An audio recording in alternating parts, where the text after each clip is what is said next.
Israel के क़याम और बाद अज़ाम मुसलमानों के हाथों नेस्त व नाबूद होने की खबर मौजूद है। ये तो ऐसा मसला है, आप फरमाते हैं इसराइल के सिलसिले में, पहले तो ये बताया कि मैंने पहले से लिख दिया था कि इसराइल कायम होगा, तो तफसीर कबीर उठा के देख लो, उसमें लिखा हुआ है।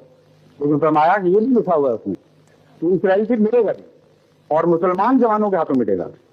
फरमाया इसके माने ये हैं कि फिर मुसलमान फलस्तीन में जाएंगे और बादशाह होंगे, और लाजमन इसके ये माने हैं कि फिर यहूदी वहां से निकाले जाएंगे।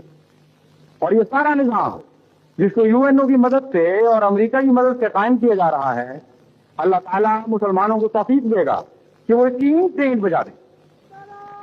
अल्लाह ताला मुसलमानों को इसकी तौफीक देगा कि वो इसकी ईंट से ईंट बजा दें और फिर इस जगह पर लाकर मुसलमानों को बसाएं। देखो हदीसों में ये पेशगोई आती है कि फलस्तीन के इलाका में इस्लामी लश्कर आएगा।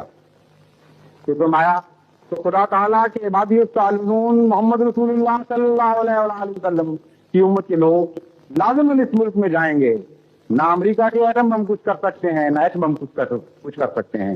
ये खुदा की तकदीर है और ये तकदीर बहरहाल पूरी होती रहेगी।